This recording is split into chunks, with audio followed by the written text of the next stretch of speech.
Hello and welcome back to Paleocast. I'm your host Dave Marshall and you're listening to episode 139 on Marrellomorphs with Joe Moysiuk, who's at the University of Toronto and the Royal Ontario Museum. Following last episode's theme of having a delayed release because of a surprise oil rig trip, well, this episode too was delayed due to a surprise oil rig trip. Joe and I actually recorded this episode on the same day as the last one, episode 138, and I was super jet lagged. I was recovering from working night shifts offshore. Anyway, I get episode 138 out, but then I was called back to work and back to night shifts pretty much the following day. And following that oil rig trip, I get home and I'm straight into a 9-to-5 job working on a new documentary. So it's been absolutely crazy on the work front, but I'm super thankful for that. But it means that I've only now just gotten around to releasing this episode. So in such circumstances where you're all left waiting for the next Paleocast episode to drop, I'd recommend looking at the Paleocast Gaming Network on YouTube, which is produced independently to the podcast and features discussions of past life centered around computer games. But if you prefer your info in podcast form, well, we've got a directory of other shows available on our website where there are almost 50 to choose from. So with that in mind, I've decided to invite these other shows to introduce themselves to you in a Paleo podcast plug. So please check them out and tell them that Paleocast sent you. And first up is Paleobites. Hey, my name's Matthew Donald. Do you like dinosaurs? Well, of course you don't. What have they ever done for you?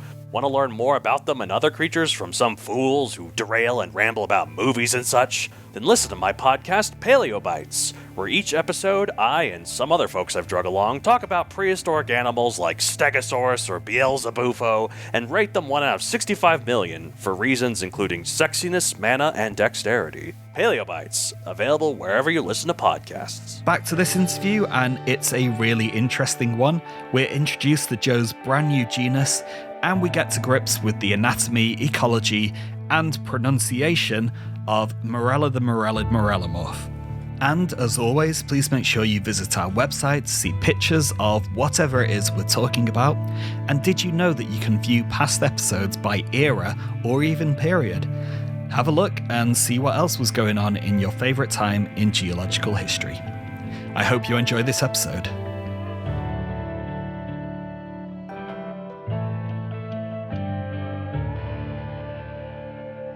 So hi Joe, thank you very much for coming on the show today. Hey, it's a great pleasure to be here. Right, we always like to get to know our interviewees a tiny bit before we start. And so I'd normally, tell them what we're going to talk about in the introduction, but we've started to do some quickfire, non-scripted questions that you are not prepared for. So you're just going to have to go with it. So, favorite hobby? Ooh, probably hiking. Yep. Okay. Favorite modern animal? Ooh, that's a tricky one. I'm going to go with...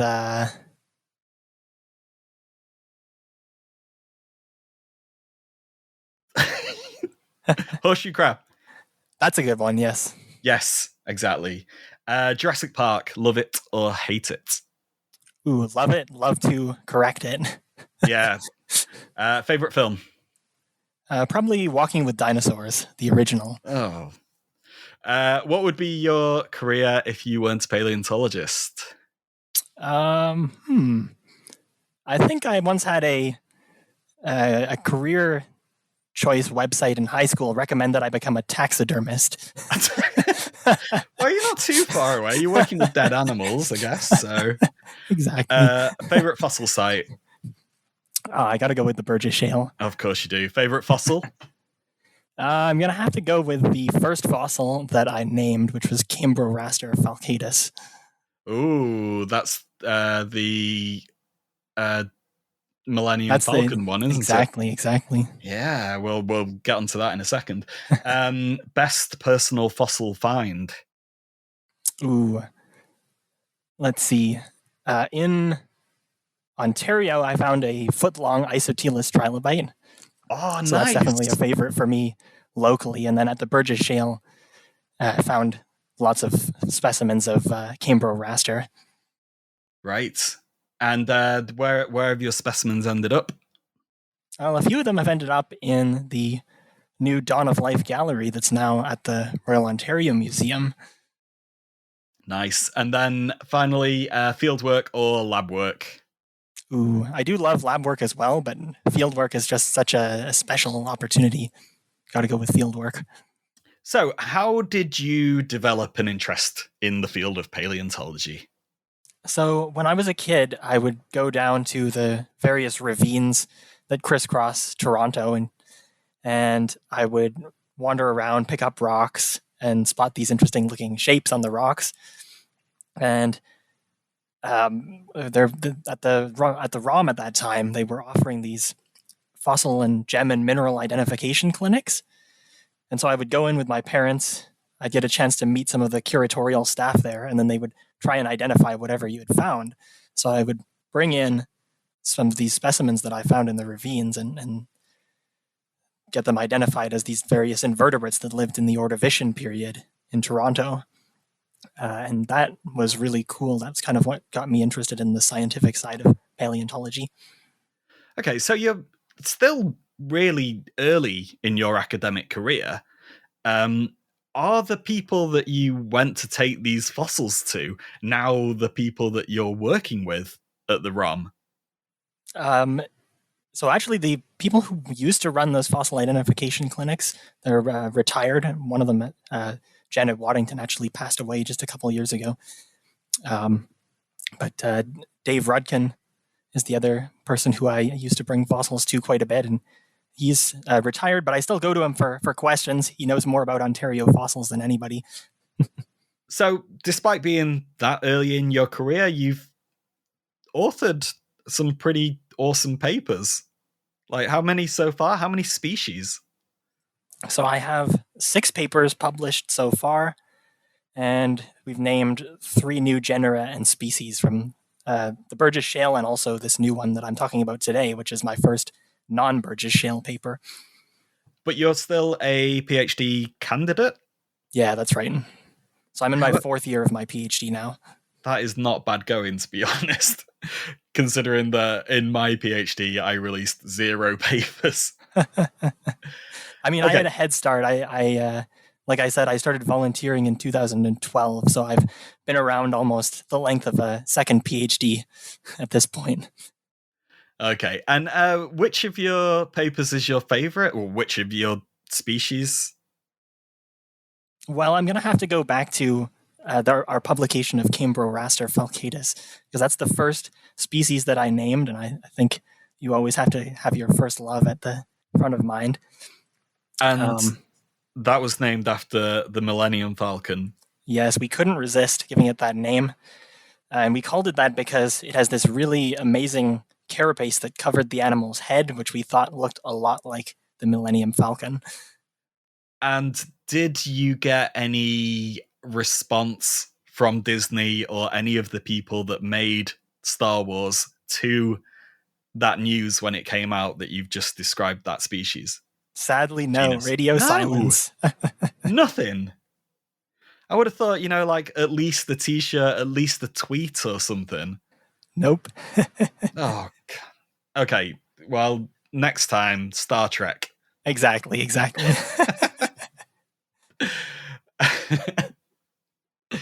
Like, if anything comes out with like a cube of pyrite on it, you could name it after the Borg or something. I don't know. I've got a few ideas in the pipeline. Oh, have you? I'm thinking maybe some Japanese monster movies next. Oh, nice. But we'll see. Right. The interview that I recorded immediately before this one, which was the one on sloths, I don't know which order I'm going to release them in, but we were talking about naming species before you've found them. Because whenever I go somewhere, I like to think like, oh, if I found a new species here, I could call it whatever ensis, or this would be a cool name if this turned out to be a new species. You don't do that. but I'm doing it the whole time. I'm like, oh, if that is a new one, I could call it so and so. That sounds cool. So it's good that you've got a plan. It's good that you have these ambitions and ways to get arthropods, which I think need a lot more love in the public spheres. Some press time, some time under the spotlight. Indeed. Invertebrates need more love. Okay, so why the focus on arthropods and the Burgess Shale? So in terms of the Burgess Shale, one answer is a little bit of serendipity. So because I was born in Toronto and started working at the ROM, it was kind of natural to start working on the Burgess Shale because we have this incredible collection of Burgess Shale material at the ROM. It's now the world's biggest collection from the Burgess Shale. And the curator, Jean-Bernard Caron, at the ROM, who is a specialist in the Burgess Shale, happens to be my supervisor for my PhD. So that's kind of one answer. The other answer, of course, is that the Burgess Shale is just really cool. And it's cool for two main reasons, I think. So one is the age. It's about 506 million years old. And so it's dating back to just after this period in Earth's history, the Cambrian explosion, when we see the first fossil representatives of essentially all of the major animal body plans that are still with us today. And then the second reason that the Burgess Shale is so scientifically significant is the exceptional preservation. And so we have not just the things that we think of typically in terms of the fossil record, like bones and shells and the hard parts of animals, but we also have preservation of all kinds of soft tissues, so eyes, guts, nervous systems, even digestive tracts with the animal's last meals still inside. And so we get this really incredible picture of what life was like at that time that we get from relatively few other sites. I would argue that it's probably the most famous fossil site in the world. And to be able to just start work and start naming new species and genera from that, just straight off the bat as the first thing that you're doing, it's very enviable. Definitely pulled a lucky straw on that one. Yeah, so you as you said, you came off the bat of like looking at the local Paleozoic fossils around you. When you went to start working and volunteering at the ROM, had you intended to look at the Burgess Shale, or had you like started to take an interest in dinosaurs? Has it always been invertebrates and always the older things for you? I think, like most kids, I had my dinosaur phase. But what I really liked about invertebrates was that it seemed like there's still so much to be done with them. And I mean, especially looking at Ontario, it's kind of a bit understudied, really, in terms of its incredible fossil diversity. And so at first I thought working on stuff from Ontario would be fantastic. And then when I got involved with working at the ROM in 2012, it just happened to be the year that my supervisor, Jean-Bernard, had come back from a huge expedition that had uncovered this new Burgess Shale site at Marble Canyon. So we had all kinds of new Burgess material coming in. And so it was kind of natural at that point to transition into working on the Burgess Shale. I don't know if I ever had it as a goal in my mind to work on the Burgess Shale. I always thought that I would never get that chance, but it just kind of came about. Have you actually managed to get out into the field? Go to the Burgess Shale? So I have been to the Burgess Shale for several summer seasons. We went basically every year from 2014 to 2018 for at least a little bit of time, sometimes spending as much as a month or 6 weeks out there. Oh, I'm so jealous. It's amazing. And, that's why I said I like field work the best. It's just an awesome place to do field work. It's so beautiful. We get to camp there right in the parks, right next to the sites, do hiking every day, and collect these incredible fossils. Because I know that you can go and visit as a tourist, but if you find the fossil, you can't take it. Is that right? Yeah, that's right. So there's 3 sites that are now available for tours from Parks Canada. And so you can hike up to those and take a look at some of the specimens that are still lying around. And they have some special samples that they'll show you from their little lock boxes as well. But when we go with the ROM expeditions, we're able to collect the specimens and bring them back to the ROMs with special permits from Parks Canada. I just could not go and see some of these amazing fossils and then just at the end of the day just be like, see ya, you just wait here for hopefully some scientist from the ROM will come and pick you up. Or, I mean, for something like Marella, where there's so many specimens, like, would you even bother picking that up on one of your expeditions out? Do you just chuck them in a pile? And I mean, it's not possible for us to collect every single specimen of some of these really abundant animals, simply because we don't have the storage space at the ROM. But we do try to collect everything that we think could be scientifically relevant. So most of the material does end up getting collected. And what doesn't get collected remains there. And, hopefully when the public comes to see the site, they're actually able to see some of the fossils right at the site, which I think is kind of nice. There's storage space at my house. I'll have you know. Right, so anyway, talking about Marella, this interview is going to be on Marellomorphs. And so let's first talk about Marella and its significance. So can you give us an introduction to this genus? Sure. So Marella is one of the most common animals that we find at the Burgess Shale. It's also one of the first animals that was discovered there by Charles Walcott back in 1909. And so it's featured in some of his early drawings and notebooks from the site.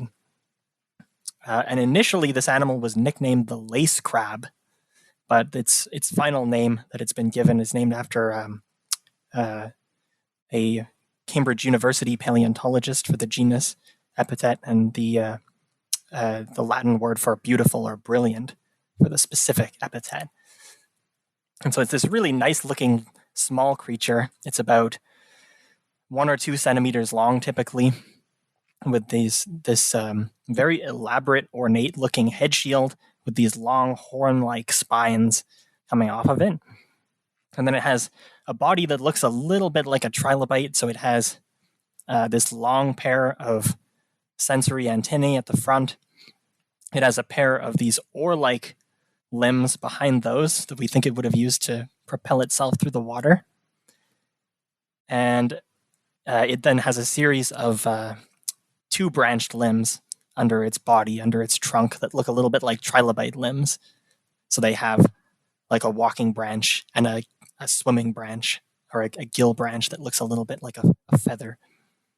And another thing to add about their morphology is that Marella is a blind animal, so it doesn't appear to have any eyes at all.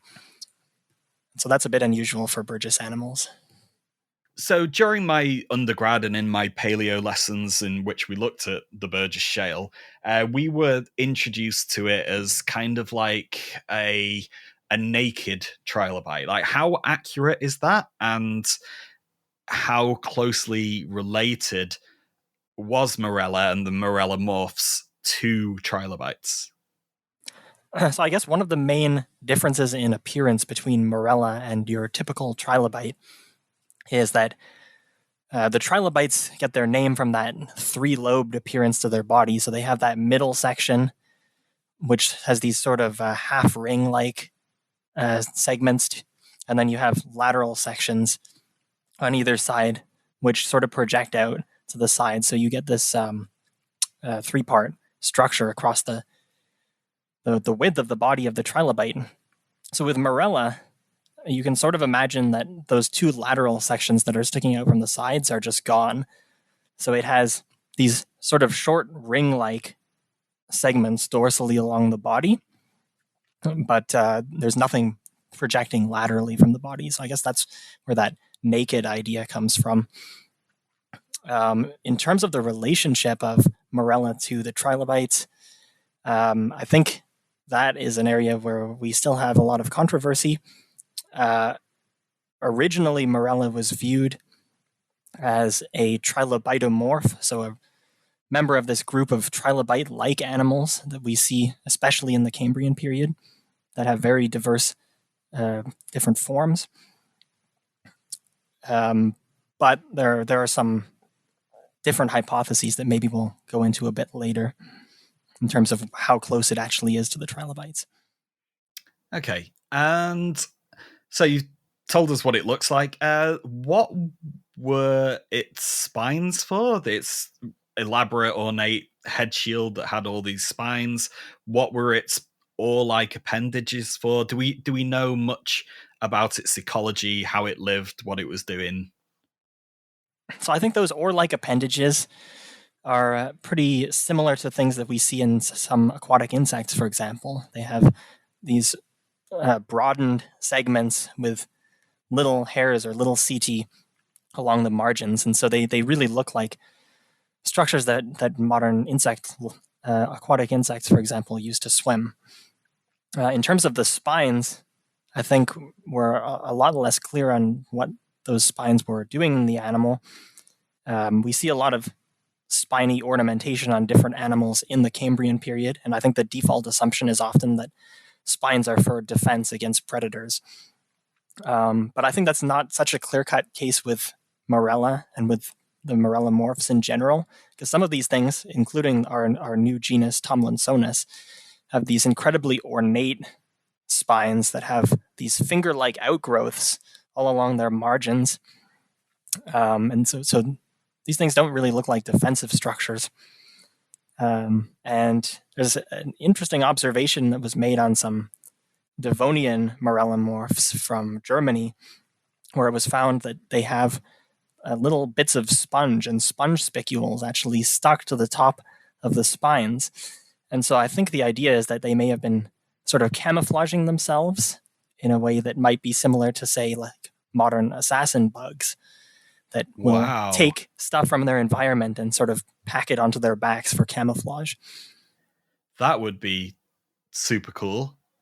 So they have spines on their spines and they stick bits into that, but then they're swimming around. So if you see a clump of the seafloor swimming around in the water, that might be a marellomorph. Okay, so was it a paleo-ecologically significant group? And what kinds of evidence do we have to support or unsupport that? Or not support that? So I think Marella is one of the most abundant animals at the Burgess Shale, like I mentioned. And in fact, at the Walcott Quarry, which is sort of the classic locality of the Burgess Shale, it represents about 7% of all of the organisms found there. And so that's a pretty huge number of those guys that were living in that environment. Tens of thousands of specimens have been collected. So I think it's pretty clear that at the Burgess Shale, Marella was quite important. It's important for us in terms of understanding ecology at the Burgess Shale as well, because we have so much abundance of this animal that we see it in all of its different life modes or developmental modes, from like small juveniles up to adults. We see examples of it caught mid-molt, so while it's molting its exoskeleton. One of the few examples that we know of in the fossil record of an arthropod trapped as it was molting. Outside of the Burgess Shale, marellomorphs are very rare. We only have about a dozen different marellomorph species from across about 100 million year time range for the group. And so I think it's hard to say whether marellomorphs were really very important ecologically outside of the Burgess Shale. Is it that they weren't that important outside of the Burgess Shale, or that the Burgess Shale just does such a good job of capturing their fossil record? Yeah, I think it's probably a little bit of both, a little bit preservation and a little bit biology. So, for example, just comparing different sites in the Cambrian, Marella is super abundant at the Burgess Shale, but there aren't very many specimens of Marella from any of the different Cambrian Lagerstätten in China. So I think that seems like a pretty clear ecological signal. But once we get into the post-Cambrian especially, I think there's a pretty strong preservational bias that we're dealing with. It seems pretty clear that the big gaps in Marrellomorph fossil record also coincide with gaps in the sorts of Lagerstätten that we would expect to see them preserved in. And of the species that we do know, you said there were only about a dozen or something. Is there much variety in those? Are they all pretty much Marella-looking things, or do they get pretty daft, crazy, wacky? So I would say that there's basically two main groups of Marellomorphs, which are pretty conservative within those groups, but quite divergent from each other. So one of those groups is called the Marellids, and that includes Marella and other organisms that look like it. So they're all characterized by that really spiny, ornate head shield. And then you have another group of Marellomorphs called the acercostracans. And these guys have a body that essentially looks like Marella, but then they have this crazy large ovate carapace that sort of covers the entire backside of the animal. So Marella is a Marellid, which is a Marellomorph. Yes. Okay. It gets confusing, you can see, with these larger and larger groups. We don't get very inventive as paleontologists with the names of our groups, just naming them after the most charismatic or the first organism in that group. So I worked on Chasmataspidids.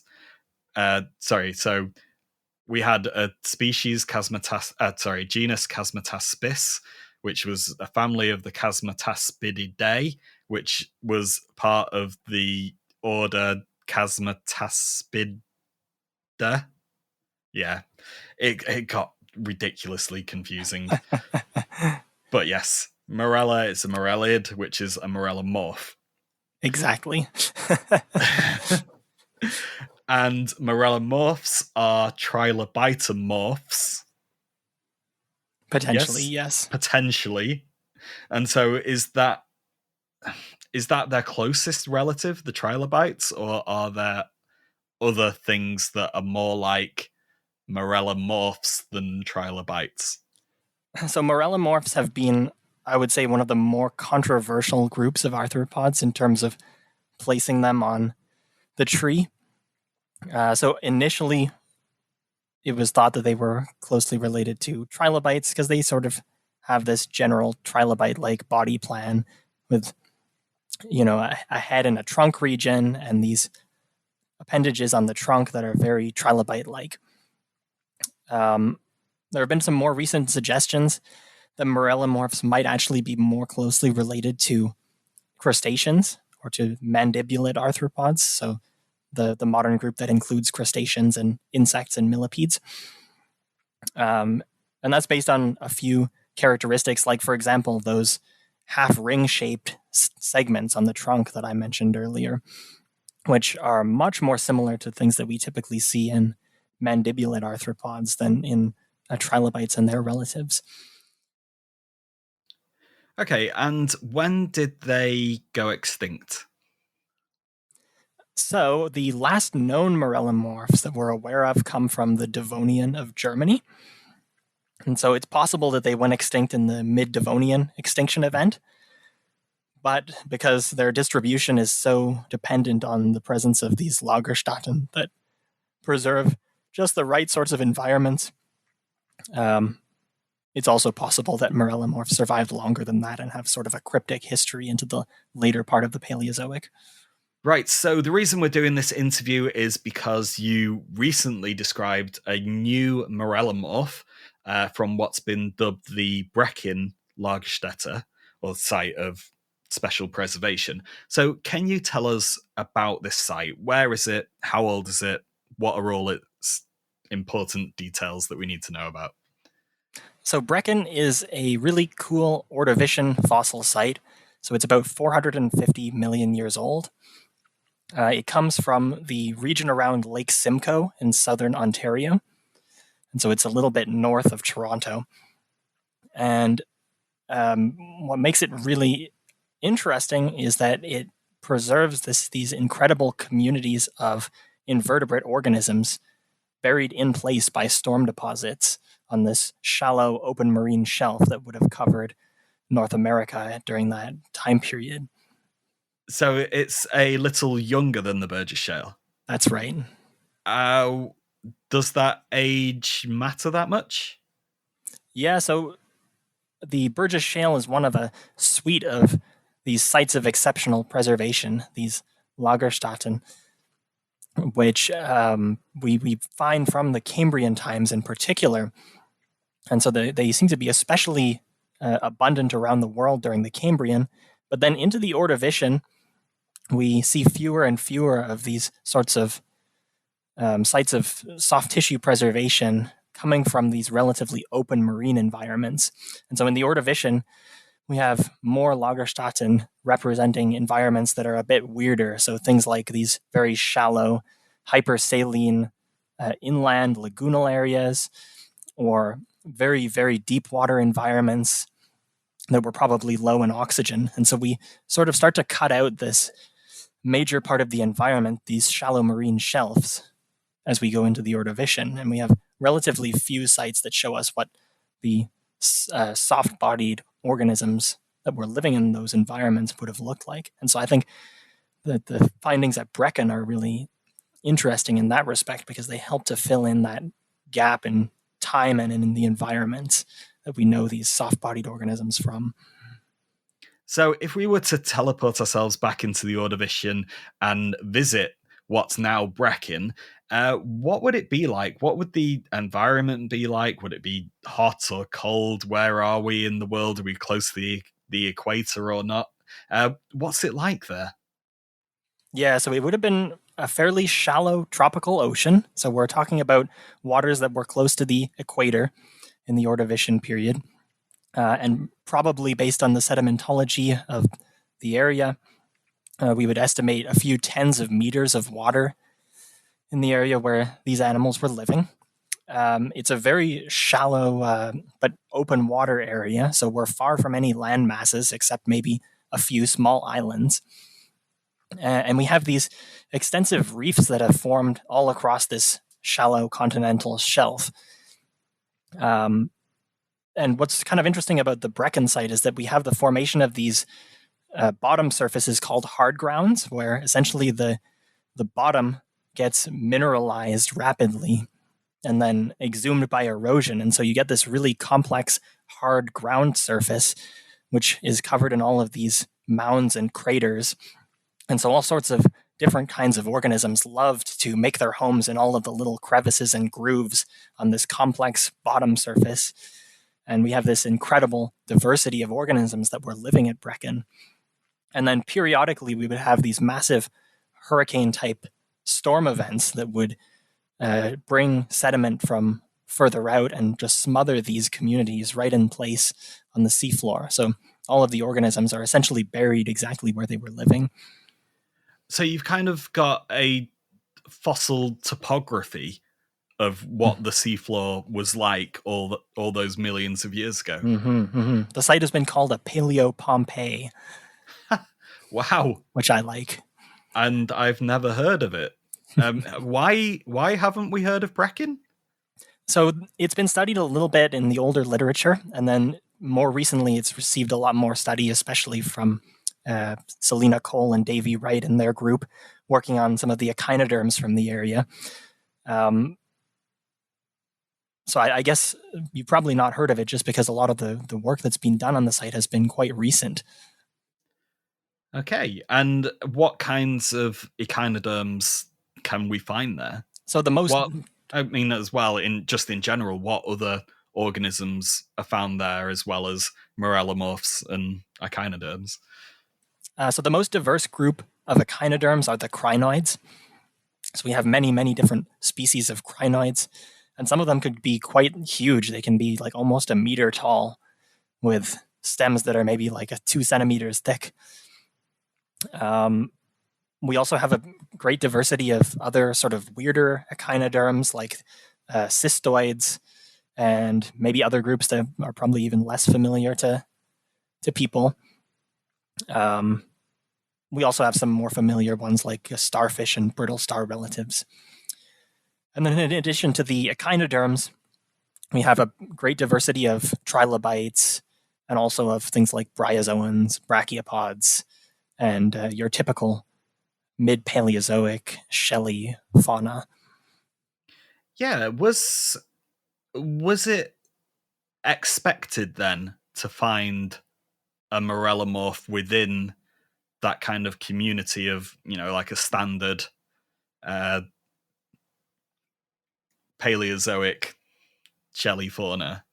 No, this was a complete shock to find this new marellomorph in with this typical shelly fauna. I mean, we don't normally expect to get soft tissue preservation in the same sort of environments where these shelly fauna are living. So, I mean, we would have expected this to be sort of a well oxygenated and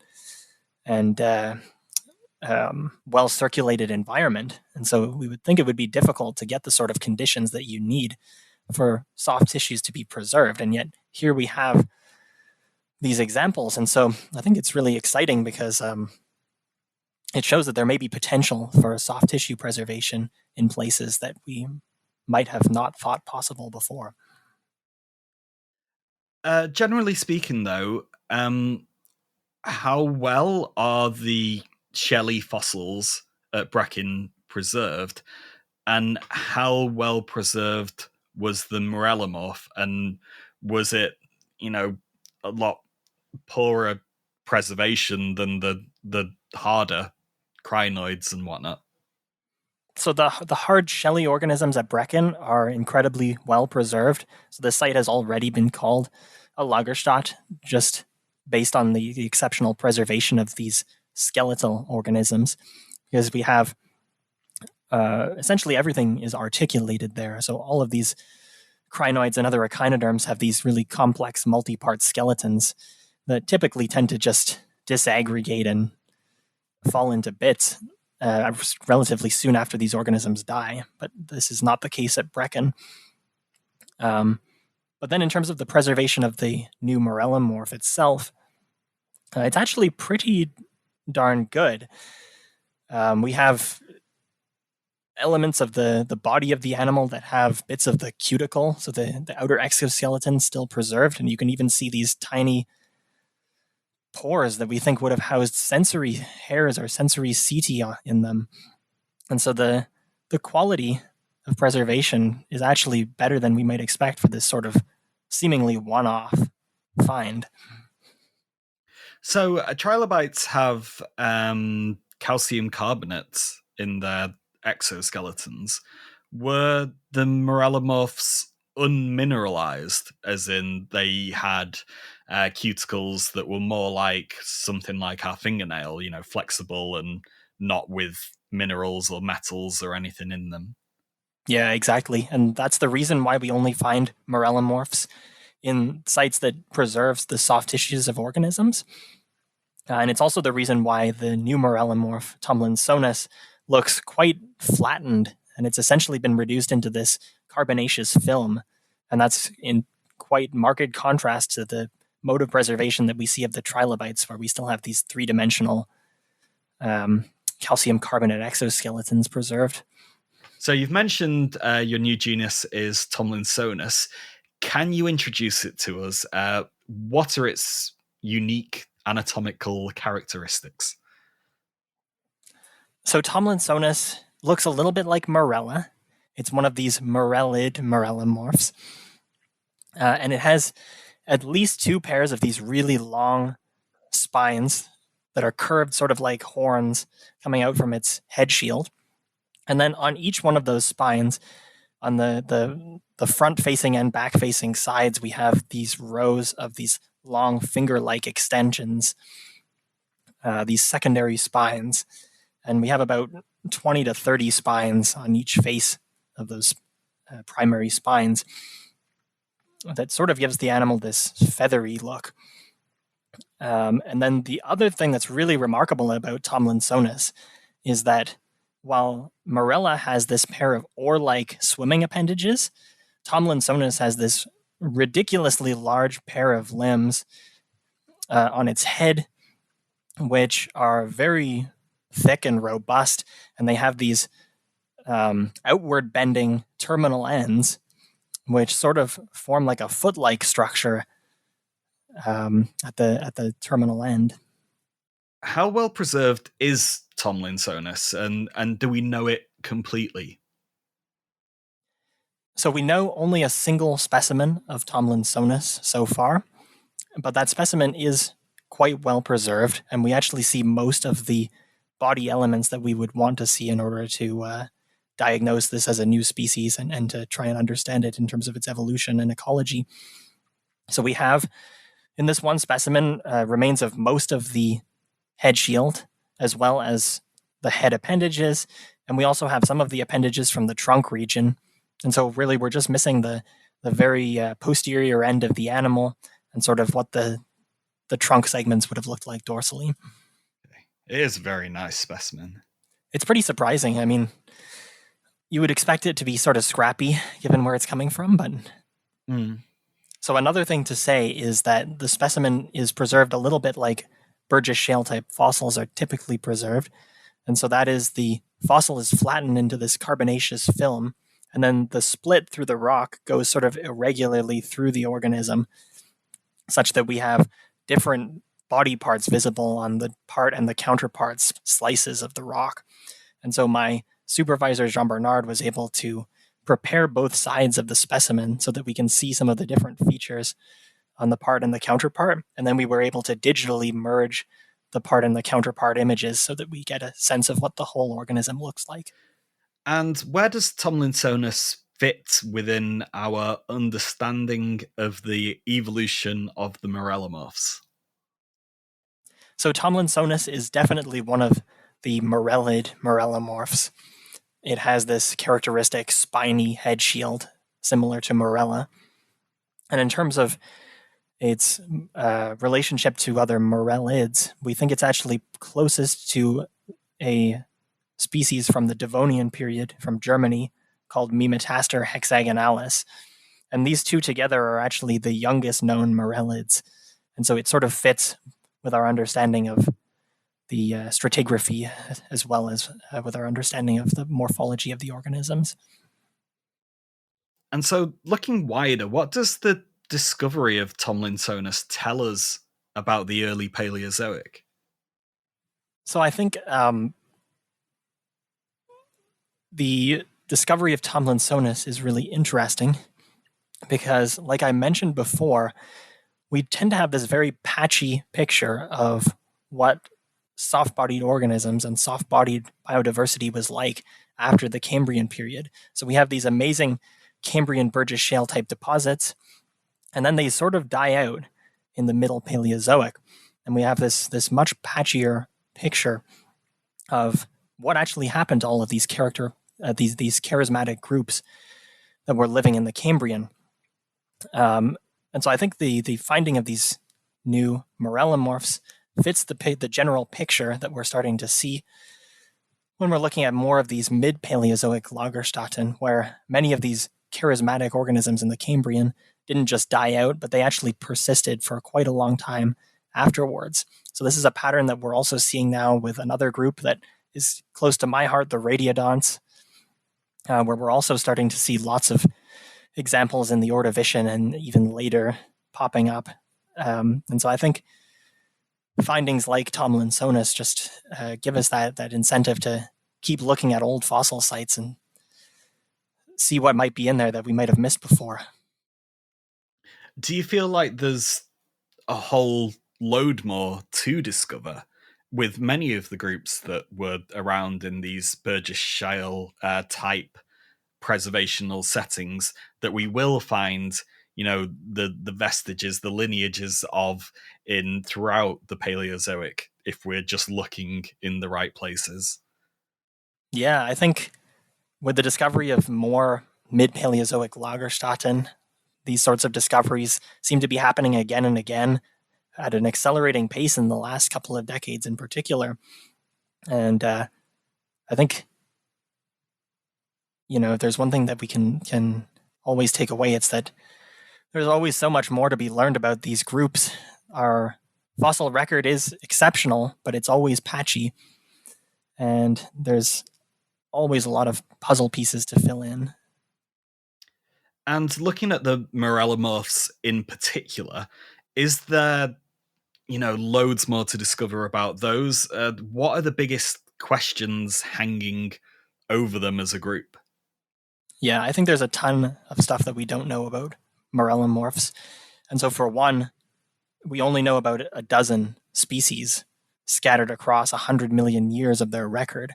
So I think it's pretty obvious that there must have been a lot more of them that we just haven't seen yet. In terms of really big questions about marellomorphs, I think the one that's hanging over all of our heads is where exactly do they fit among the different arthropod groups? Are they related to trilobites? Are they actually closer to the mandibulates or to the crustaceans? In our study, we found some support for the hypothesis that places them closer to things like trilobites and chelicerates.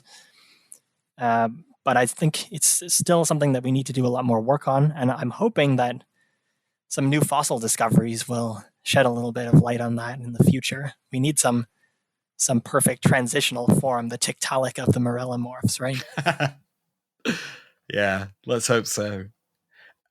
So for people like me, who are often digging around in the Ordovician, Silurian, Devonian, do you think that we need to be thinking about finding marellomorphs when we're digging there? Do you think that, that they could potentially be found if people are looking for them? I absolutely think so. I think this specimen of Tomlinsonis was discovered by an amateur collector who we were collaborating with on this project named George Kampouris. And so George has been collecting in the Brecken area for many years, focusing on the shelly organisms that are found there. But it was just complete luck, really, that he spotted this one obscure specimen with just the edge poking out and was able to recognize its significance. And so I think now that we know that those things are in there, I wouldn't be surprised at all to see if more actually start popping out in places where we might have not expected to see them before. These fossils are really hard to see, and especially if you're looking for things like trilobites or crinoids, they're really subtle by comparison. And so I think it's maybe not surprising that we haven't seen these before, even if they are actually in there.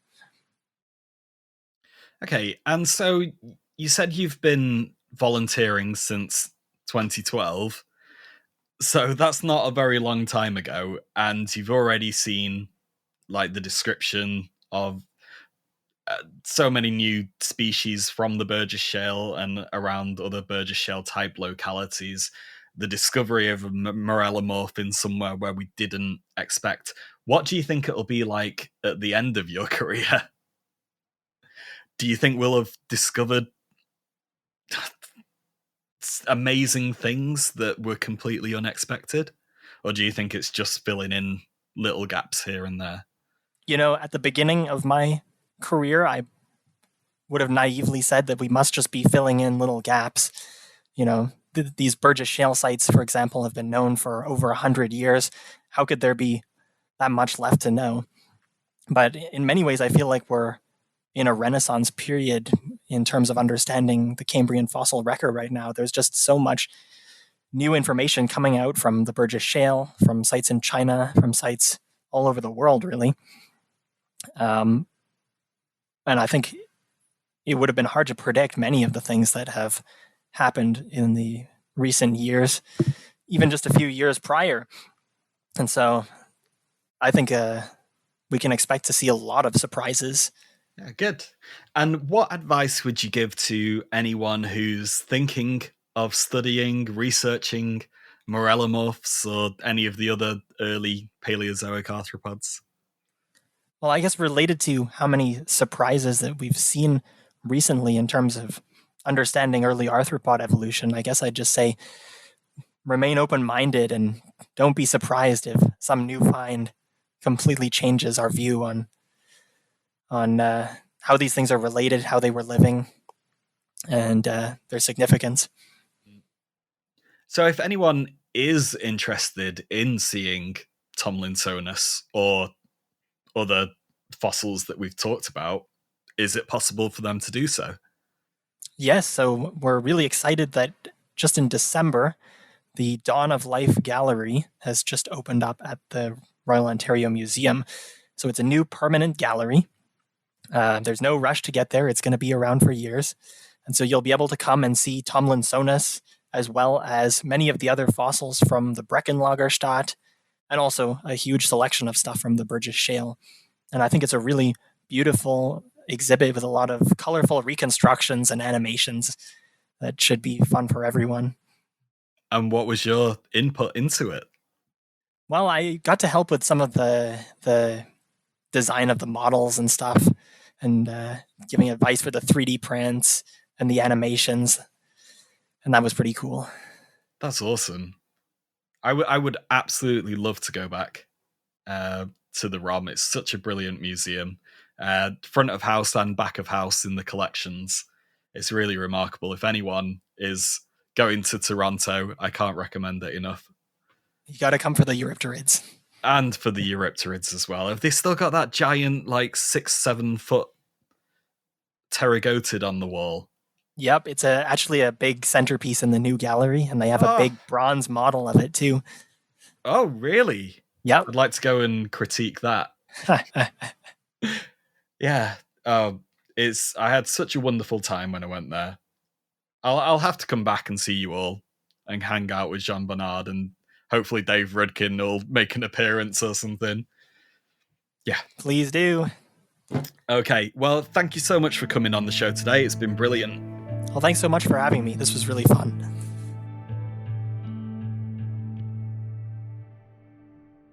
Paleocast was brought to you by Dave Marshall and Liz Martin Silverstone, with contributions from Tom Fletcher, Vish Venkat, and Elsa Pancharoli.